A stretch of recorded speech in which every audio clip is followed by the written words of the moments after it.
What's up, guys? Welcome to my maybe 7th stream of all time.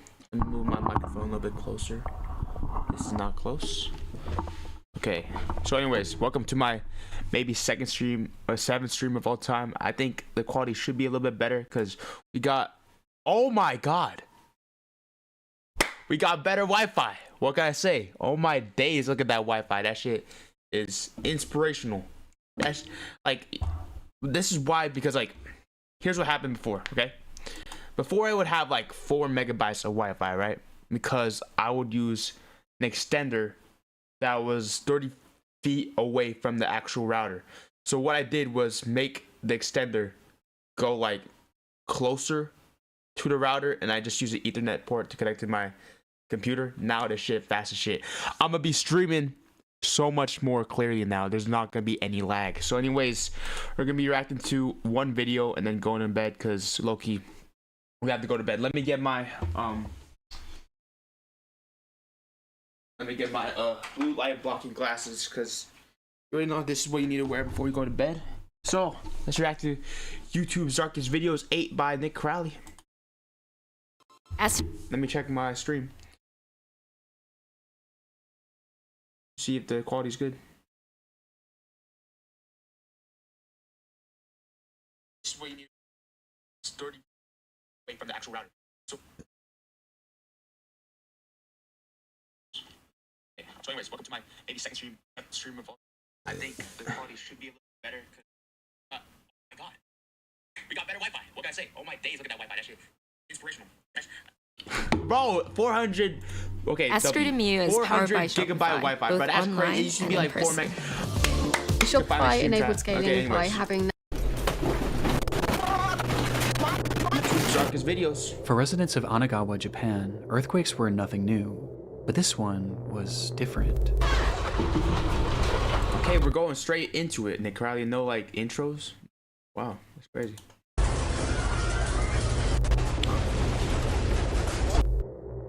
It carried with it a violence that none of the locals had ever felt before, and by the time the shaking had stopped, everyone in the city seemed to be left in a momentary state of shock. This was especially true for the nearly 160 Chinese workers and students that had recently moved to the area, with most having never experienced any earthquake, let alone one of this magnitude.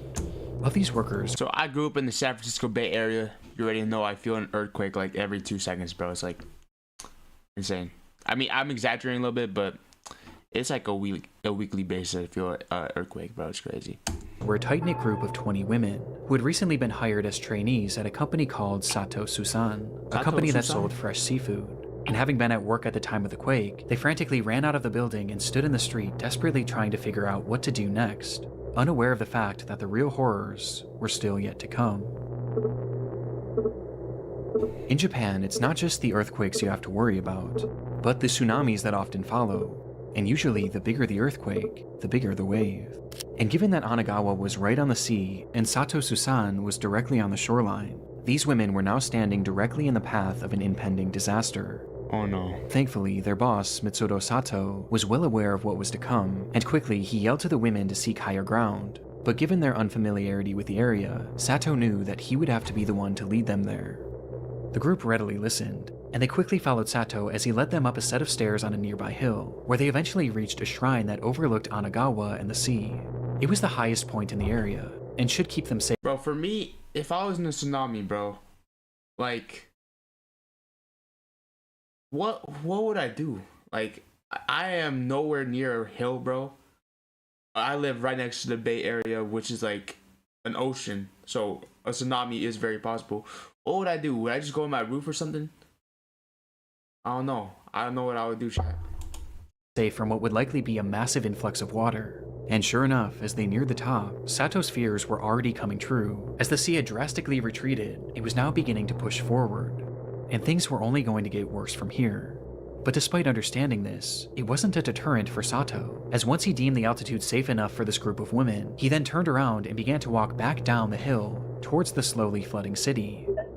The girls yelled at him asking where he was going, which is when he revealed that down below in his home in Anagawa were his wife and his daughter, who were now directly in the path of this unfolding disaster, No. and he was going to save them.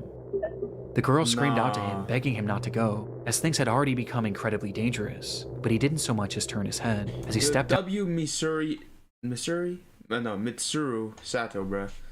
I feel bad if his wife and daughter unfortunately pass away, man. Down onto the street and disappeared from their view. And it was at this time that one of those girls standing high atop the hill began to record.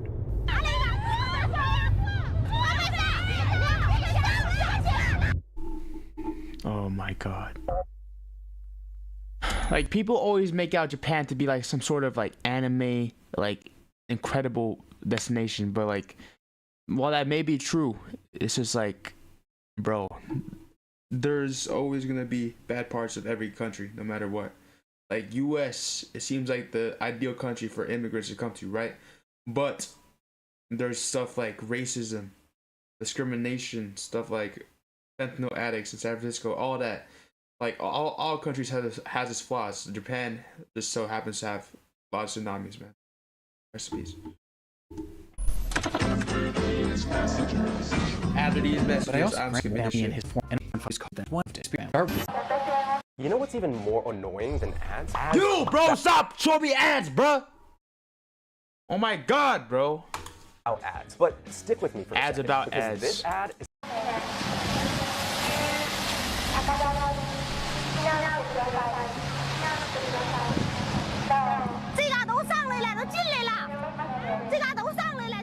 That's definitely Chinese, I think. The footage shows that the shoreline was no more, as the water had inundated the entire area as it slowly crept its way deeper and deeper into the city streets.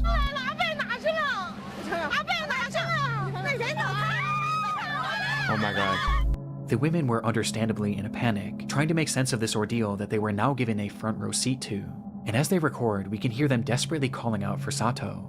But at no point do we see him. We just know that he's down there, somewhere. And as the desperation in their pleas increases, so too does the fury of the water.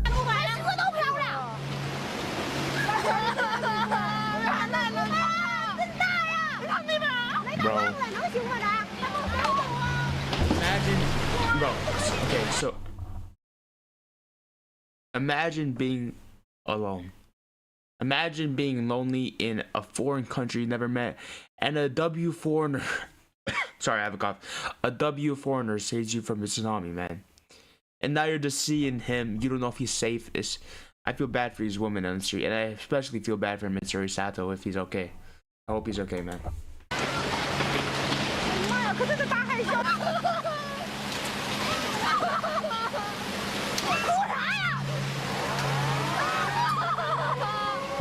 They could only watch as Anagawa as they knew it was completely eviscerated.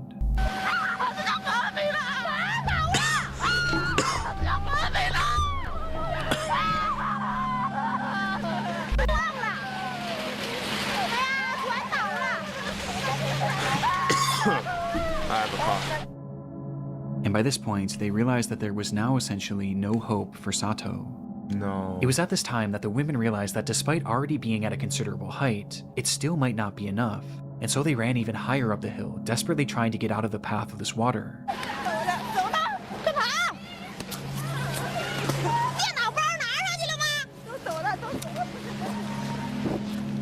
And as they did so, they noticed something down below. What did they notice?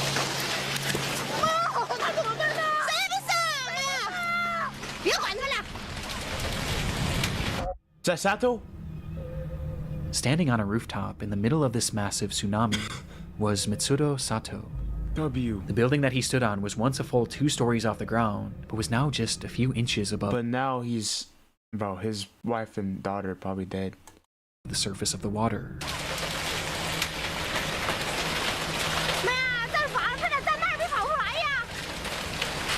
The women again call out to him, this time even more frantically, but at this point, it was no use.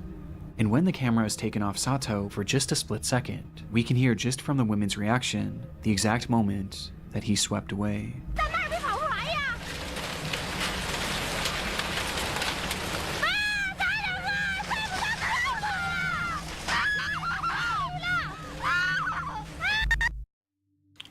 The recording stopped shortly after. Bro, no. Hold up. Who just chatted on my chat? 2 people watching? Are you watching World War II footage, bro? No, I'm watching YouTube's darkest videos. This is a tsunami footage. Mitsuru Sato tsunami footage. He just got swept up from the tsunami, bro. It's sad. Very sad. And restarts minutes later, revealing that the streets where the women had been standing just moments before were now fully underwater, and the buildings that once stood around them were now reduced to nothingness. Like, bro, why do Japanese people build their houses on vulnerable places like this, bro? And how is it rising this fast? In front of them was a sea of death, and had Mitsuru Sato not led them up that hill, then all of these women would have certainly been a part of it. W. Mitsuru Sato. The date was March 11th, 2011, a day where Japan had been hit by its most devastating earthquake ever, with it ringing in at a magnitude 9.0, which in turn caused the nation's worst ever tsunami, as that day, 19,759 people would lose their lives. That's way more than 9/11, I believe, bro. And I've never heard of this. Why is 9/11 like so publicized and stuff like this is just like swept under the rug, bro? I mean, I know 9/11 was a tragedy, but we should be making stuff like this more aware as well. With Mitsuru Sato being one of them. But against all odds, his wife and daughter were not part of that death toll, as it's been reported that they were later found alive and unharmed. W! At least Mitsuru Sato could die in peace knowing that his wife and daughter is alive. The devastation that occurred that day is incomprehensible, and all the footage of this disaster could warrant a place in this video, especially the footage of Anagawa, as you can see what it looked like before, during, that's and after. Scary. I wonder how this place looks like right now, bro. I wonder how this place looks like right now.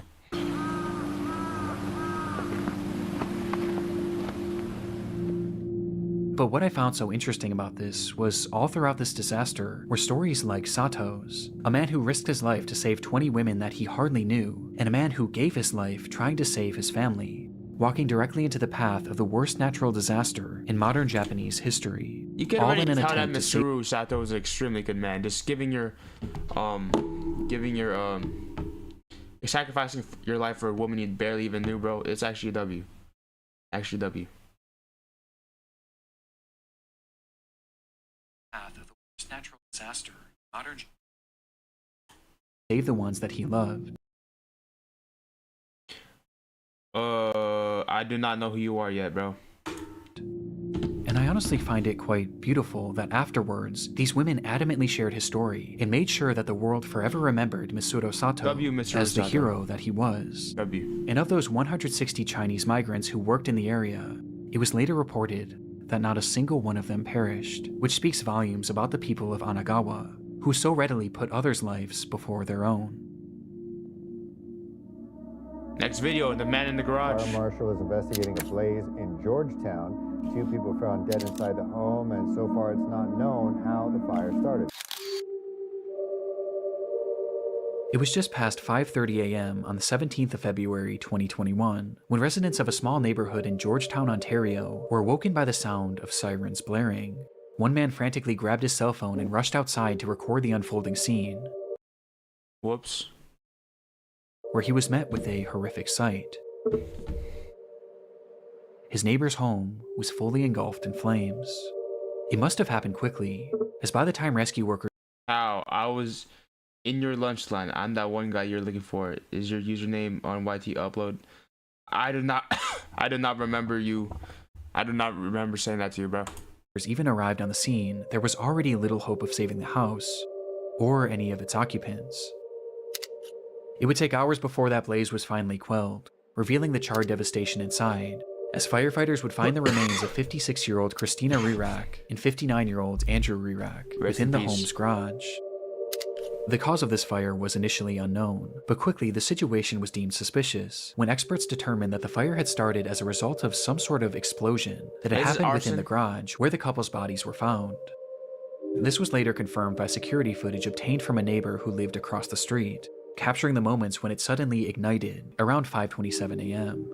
There was clearly something off with this case, and things only became more sinister following the autopsies of Andrew and Christina, which revealed that they hadn't actually died in that fire, and instead, both of them had been stabbed to death. Stabbed to death? What? Andrew also being badly beaten. This fire wasn't started to kill them, it was started to cover up their murder. And it did a good job of it too, as the scene was now left completely destroyed, with very little evidence being left behind. But there was something else investigators thought to check. That's security footage. The camera had been facing the garage where all of this carnage seemed to have happened, and so they thought maybe if they looked back far enough, it could at the very least show what had led up to this brutal attack. And so they rewound that footage, going back hours and hours, during all of which the garage had remained perfectly still, until they got all the way back to 6:42 of the day prior, February 16th.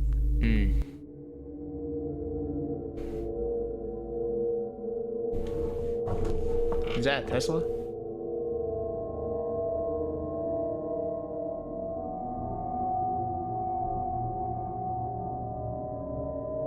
Wow.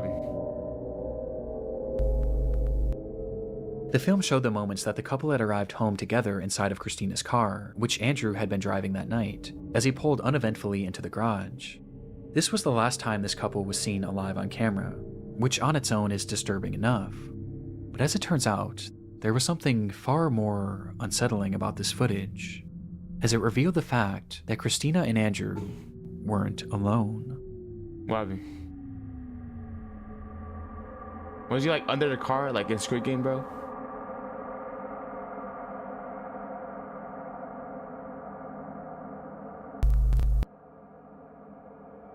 No.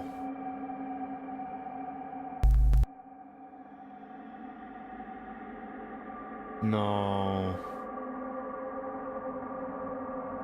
How did they not see him? The footage showed a tall figure, its features completely shrouded in darkness, almost as if it were a shadow, with this figure lying in wait out of sight on the side of the house, until right after Andrew pulls the car into the garage, when this person slips in behind them. It's impossible to say for sure if the couple noticed this person or not, but it appears that they likely didn't, as they both start to exit the vehicle, to which the figure then ducks down in an attempt to avoid detection.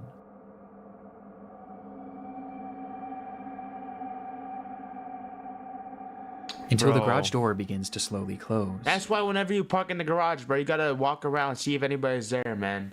Bro, what? What the flip, bro? Either Christina or Andrew would make it out of that garage. Bro, I am not high, bro. I have never... I'm just really tired. It's been a long day. But no, you have to do your daily streams. Alive, as just seconds after this footage, they both would be brutally murdered by this unidentified person. No. The footage is terrifying and speaks to that innate fear in most of us, the fear of being followed, of being watched, and attacked in the moments where we least expect it. It's paranoia-inducing, Watch and made Lakers even versus more Minnesota. off-putting I'll by do the it fact tomorrow. I'm gonna watch the Rockets versus Warriors tomorrow. that this clearly seemed to be premeditated. Whoever this was knew their schedule and had been waiting for them to arrive home, in a place where they knew they wouldn't be seen. But by this point, their motivation was as unknown as their identity. Following the discovery of this footage, bits and pieces were released to the press in order to get the public's help in identifying this unknown assailant. It represented a rare instance of a killer being clearly caught on camera right before committing a crime, but that's also what made this case so frustrating, as despite the video capturing this person, none of their features were discernible at all. What's up, Muhammad? I gotta know. Thank you for coming in again, bro. We're reacting Unsurprisingly, to the scary videos, Nick Crowley. footage didn't bring in any relevant leads, but it at the very least showed investigators that whoever this person was knew We're the learning couple about a due to its dude who is like who killed this couple. Like when this dude was driving into a house, this couple was driving to their house. A dude just followed them, went inside the garage unseen, and he stabbed them and burned their house. Crazy. obvious premeditation. Though when looking into both Andrew and Christina, it was clear that neither of them really had any enemies in their life, with the exception of one. Harrison Brown was a 27-year-old employee at a company called Rogue Transportations, of which Christina happened to be the vice president of operations, and during his time there, Harrison was known to be abrasive and combative, with Christina often having to be the one to reprimand him, leading to Harrison resenting her. It isn't clear how police were tipped off about this strained working relationship, but they had No. somehow grown suspicious enough of Harrison to pay his home a visit, and what they found inside showed that this resentment he had towards Christina had actually morphed into a twisted obsession. Inside, police found satellite images of the Rerex home, along with the software on the man's computer and cell phone that showed that on the 12th of February he had secretly attached a tracking device to Christina's car. And he had been tracking her the movements fuck? for days, which is precisely how he knew when she would be arriving home.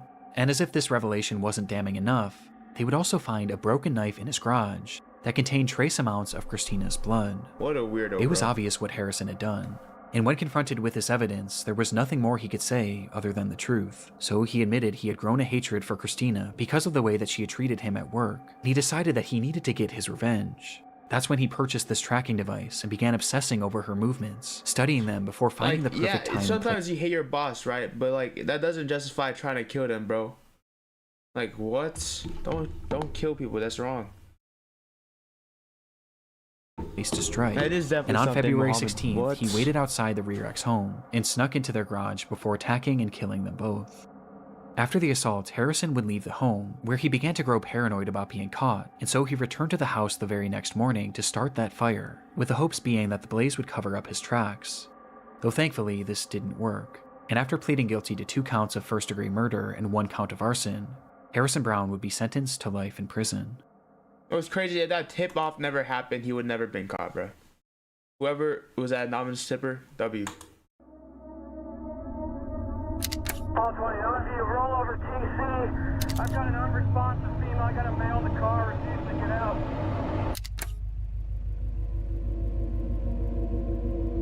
It's the eve of Thanksgiving, 2015. Police officer Patrick Feaster sits in his cruiser parked alongside the road in the town of Paradise, California, waiting for his Paradise, first action of this uncharacteristically quiet night. His car was facing the direction of a well-known local cantina, which patrons were known to drive away from under the influence. And sure enough, as the clock approached midnight, the calmness around Feaster would be shattered by the sight of a car speeding out of the restaurant's parking lot. Nah. Okay, here's my prediction. The video camera is gonna show the car speeding out of the parking lot just crash, and the people are gonna die. That's my prediction. The car went unseen by Feaster's dashcam, but not by Feaster himself, as he took off, doing his best to catch up with the car that was now speeding down the road, and within a few seconds, he does. As the car slowly comes into frame for the first time, inside that vehicle was 26-year-old Andrew Thomas and his ex-wife, 23-year-old Darian Aaron. Andrew had been drinking heavily that night and was well over the legal limit, with his driving showing as much as he failed to pull over once Feaster approached him, resulting in a police chase that would only end up lasting just a few seconds. Oh no. Let me see what happens. Let me see if my prediction's right. All 20, OMV, roll over TC.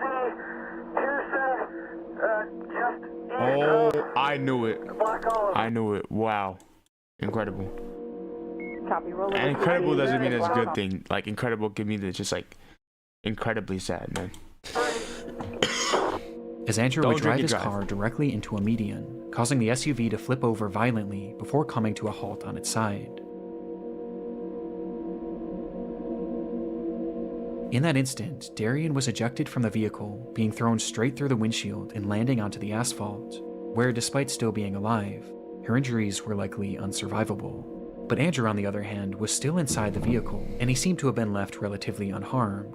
As perhaps being boosted by adrenaline, he quickly tried to crawl his way out of the car in a desperate attempt to check on Darian, with Officer Feaster's dashcam capturing the entire ordeal. Though just as Andrew attempted to do so, we see Feaster step into the frame, where he suddenly draws his gun, and without saying a single word, fires 2 shots at Andrew, with one of the bullets appearing to strike him, causing his body to go limp as he falls back into the car. Why? Like, I understand drinking and driving is bad, but like, I thought you're only supposed to shoot someone as a cop if they're opposable threat. This guy's not a threat. What? Officer Feaster, bro. What? It happened in a literal instant, so fast that it's clear Feaster had most likely accidentally discharged his weapon, as there was no attempt at communication before the shot was fired, with Andrew clearly posing no risk to him, as both of his hands were being used to hoist himself up. From the footage, this all seems to be a horrible accident, and one that Feaster seemed to recognize right away, as he rushed up to the car pointing his flashlight at the man that he had just shot, staring at him for over 10 seconds, trying to make sense of what he had just done, before he finally snaps out of it and uses his radio to call for backup. Though this is when this already dark video starts to become much more disturbing. Bruh, like what? Even if he was just using the gun as a threat, why do you have to point a gun at him, bro? Like, if a person's drunk driving, you don't point a gun at him, bro. Like, he can't drive away. His car's already flipped, bro. I've got an unresponsive female. I got a male in the car refusing to get out. Male in the car. When Feaster makes this call, he never literally mentions... shot him, bro. What the fuck? What the flip? What the sigma? What's up, Ian? The shooting. Nice and to see you, instead, bro. he states that the driver was refusing to get out of the vehicle. This is then followed by Feaster walking away from the man and pointing his flashlight to the ground, almost as if he was looking for something. Copy. Give your cross on Black Olive. Pearson. Copy. Black Olive and Pearson. With some theorizing that he was looking for his shell casings. Though right then, another officer arrives on the scene and begins to survey the wreckage. Just her? No, there's a male in the car refusing to get out. Where, again, Feaster says that Andrew was refusing to get out of the car, making no mention of the fact that he had just shot him. It's clear at this point what Feaster was trying to do. He was trying to cover up his accident, but this suddenly became more difficult when Andrew started to speak. Okay, we got one. He's refusing to get out. Get out of the car, sir. You're not shot, sir. Get out of the car. Andrew Thomas was still alive, and had muttered to Feaster that he had been shot, but even to his face, Feaster denies it. Bro, Shortly after, Andrew bro, then tries this is to... like the corrupt cop, like the stereotypical corrupt cop, bro, that like hates black people and shit, bro. Like, what? tell the other cop what had happened. Sir, come out of the car. When the car is still on, and I don't want you to get hurt. What do you think you got shot? Yeah, I was right there. I saw it. Did you get shot at the cantina? Who shot you? The cop did not shoot you. He did.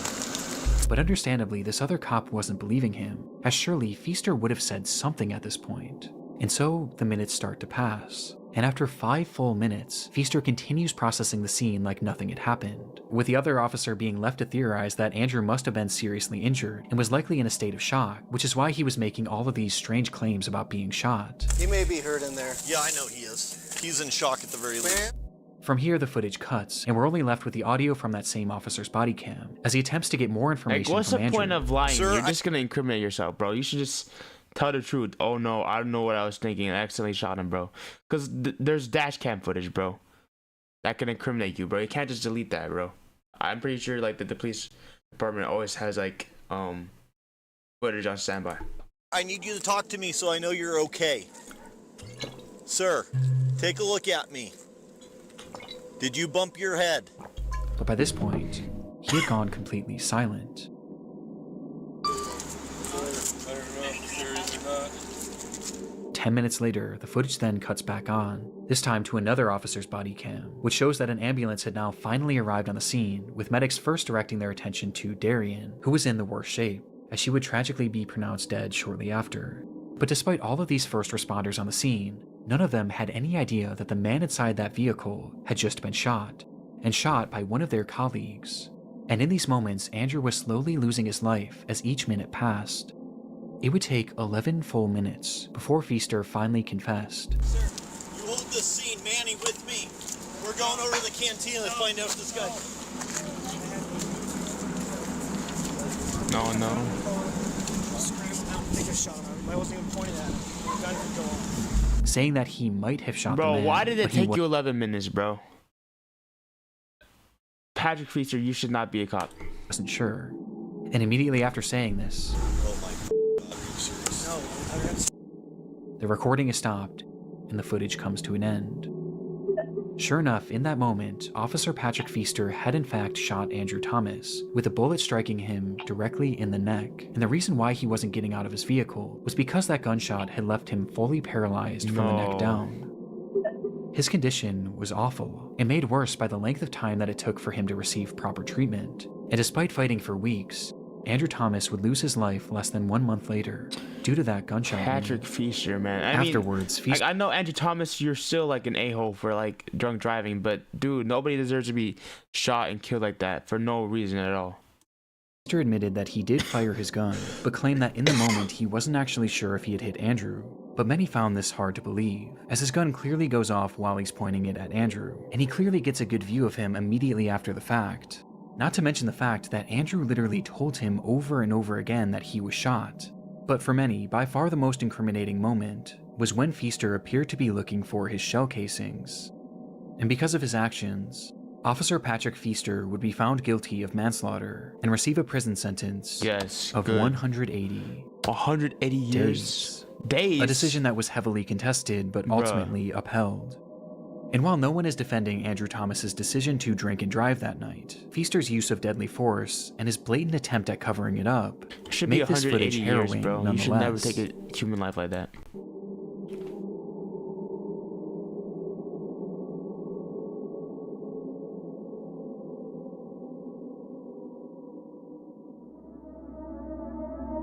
For real, bro. I don't got no problem with giving back, man.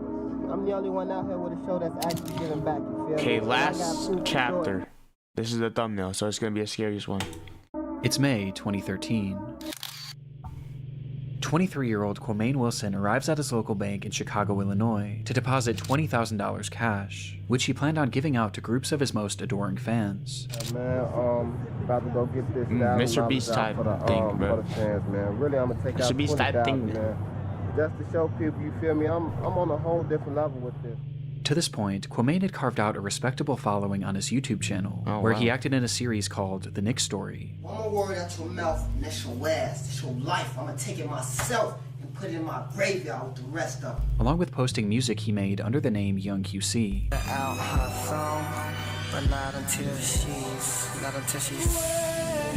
I know she will. I'm gonna get you.